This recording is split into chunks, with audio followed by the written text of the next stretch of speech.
भक्तगणों, आज आपको श्रीमद् देवी भागवत पुराण में चतुर्स्कंध 18वां अध्याय में वसुदेव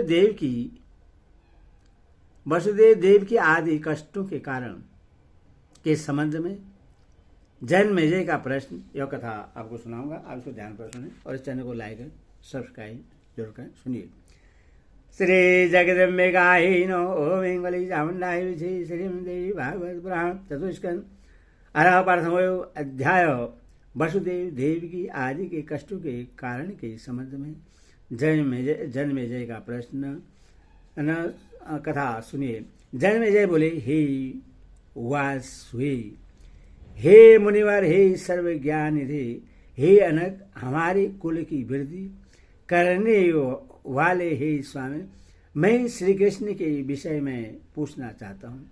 मैंने सुना कि परम प्रतापी श्रीमान वासुदेव राजा सुरसेन के पुत्र थे, जिनके पुत्र रूप में साक्षात भगवान विष्णु अवतरित हुए थे।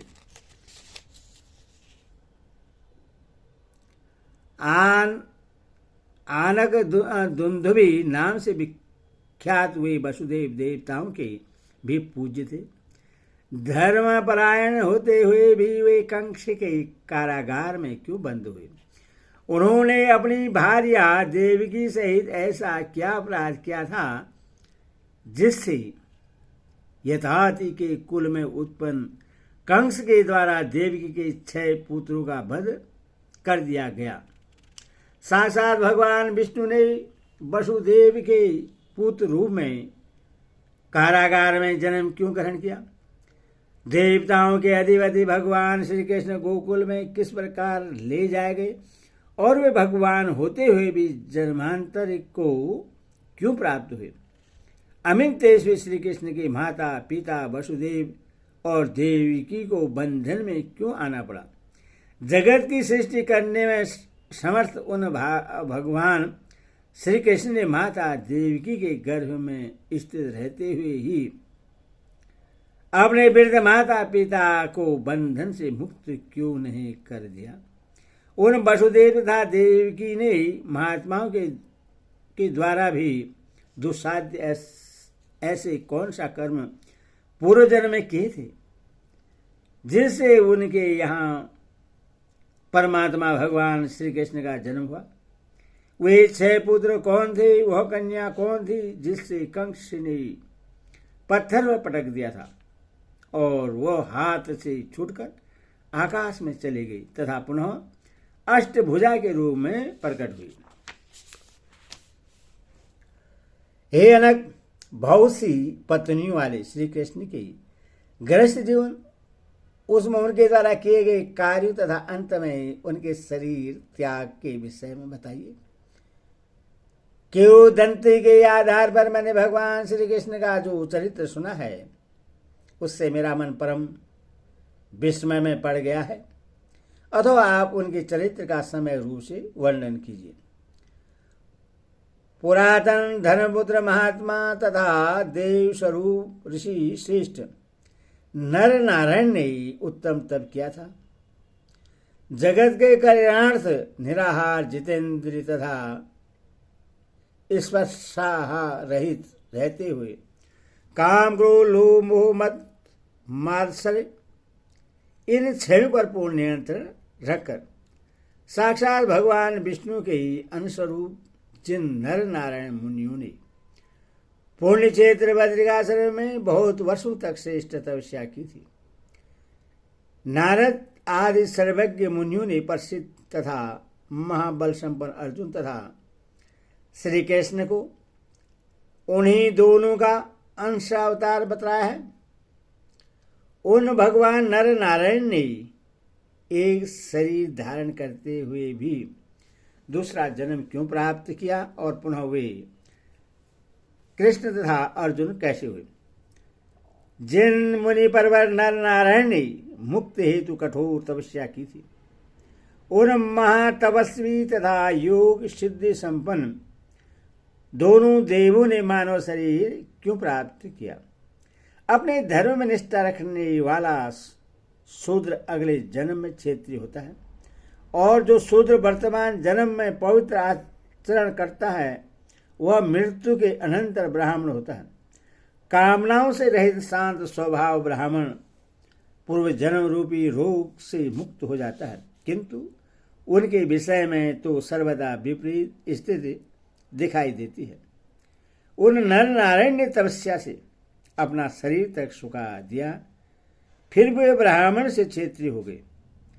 शांत स्वभाव वे दोनों अपने किस कर्म से अथवा किस सांप से ब्राह्मण से क्षेत्रीय हुए, हे मुने वह कारण बतलाई। मैंने यह भी सुना है कि यादवों का विनाश ब्राह्मण के सांप से ही हुआ था और गंधारी के सांप से ही श्री कृष्ण का वंश विनाश हुआ था। संबासुर ने श्री कृष्ण पुत्र परमहंस का अपहरण क्यों किया? देवादिदेव जनार्दन वासुदेव के रहते सूति का ग्रह से पुत्र का हरण हो जाना एक अत्यंत अद्भुत बात है। द्वारका के किले में श्री कृष्ण के दुर्गम राजमहल से पुत्र का हरण हो गया, किंतु भगवान श्री कृष्ण ने उससे अपनी दिव्य दृष्टि से क्यों नहीं देख लिया? हे ब्राह्मण, यह एक महान शंका मेरे समक्ष उपस्थित है। हे प्रभु, आप मुझे संदेह मुक्त कर दीजिए। देव देव श्री कृष्ण के स्वर्ग गमन के अनंतर उनकी पत्नियों को लुटेरों ने लूट लिया। हे मुनिराज, वह कैसे हुआ? हे ब्राह्मण, मन को आंदोलित कर देने वाला यह संदेह मुझे हो रहा है। श्री कृष्ण भगवान विष्णु के अंश से उत्पन्न हुए थे और उन्होंने पृथ्वी का भार उतारा था। हे साधु, ऐसे वे जनार्दन जरासंध के भय से मथुरा का राज्य छोड़कर अपनी सेना तथा बंधु बांधवों के सहित द्वारिकापुरी क्यों चले गए? ऐसा कहा जाता है कि श्री कृष्ण का अवतार पृथ्वी को भार से मुक्त करने, पापाचार्यों का विनष्ट करने तथा धर्म की स्थापना करने के लिए हुआ था। फिर भी वासुदेव ने उन लुटेरों को क्यों नहीं मार डाला जिन लुटेरों ने श्री कृष्ण की पत्नियों को लूटा तथा उनका हरण किया? सर्वज्ञ होते हुए भी श्री कृष्ण उन चोरों को क्यों नहीं जान सके? भीष्म पितामह तथा द्रोणाचार्य का वध पृथ्वी का भार हरण स्वरूप कार्य कैसे माना गया?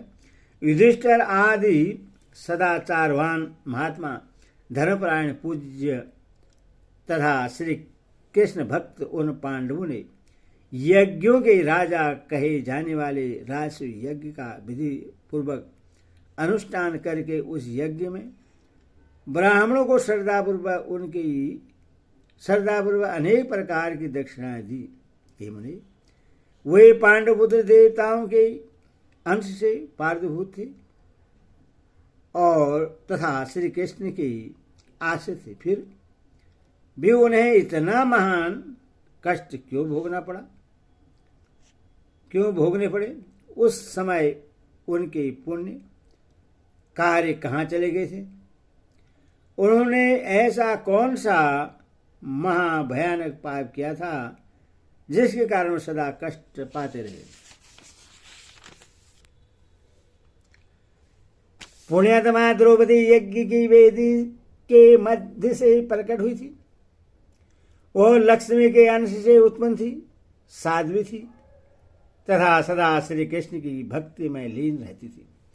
उस द्रौपदी ने भी बार बार महाभीषण संकट क्यों प्राप्त किया?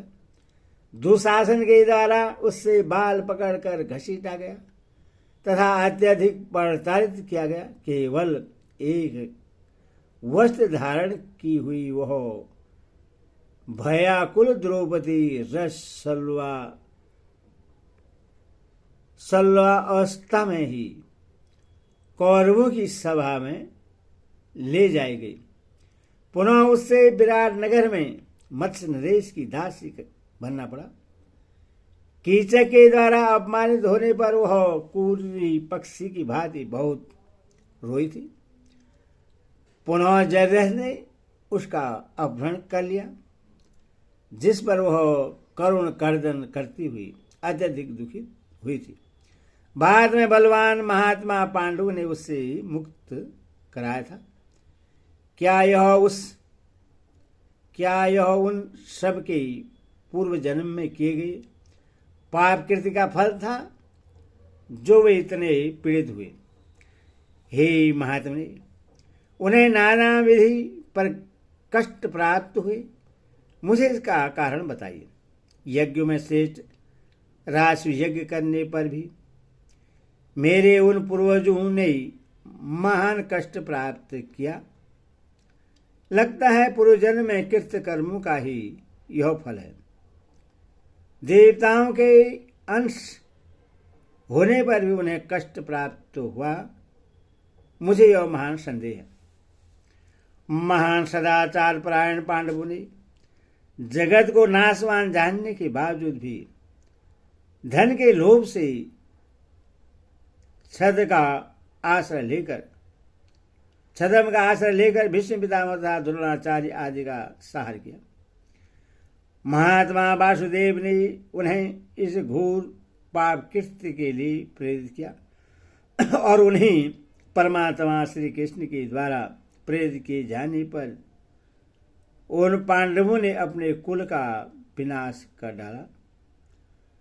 सज्जन पुरुषों के लिए भिक्षा मांगकर अथवा निवार आदि रखकर जीवन बिता लेना श्रेष्ठकर होता है। लोभ के वशीभूत होकर वीर पुरुषों का वध न करके शिल्प कार्य आदि के माध्यम से जीवन यापन करना उत्तम है। हे मुनि संत, अपने वंश के समाप्त हो जाने पर शत्रुओं का विनाश करने में समर्थ गोलक पुत्रों को नियोग द्वारा उत्पन्न करके शीघ्र ही वंश की रक्षा की थी। कुछ ही समय के पश्चात विराट पुत्री उत्तरा के पुत्र महाराज परीक्षित ने एक तपस्वी के गले में मृत सर्प डाल दिया। यह अद्भुत घटना जैसे घटित हो गई। क्षेत्रीय कुल में उत्पन्न कोई भी व्यक्ति ब्राह्मण से द्वेष नहीं करता है। हे मुनि, मेरे पिता ने मौन व्रत धारण किए हुए उन तपस्वियों के साथ ऐसा क्यों किया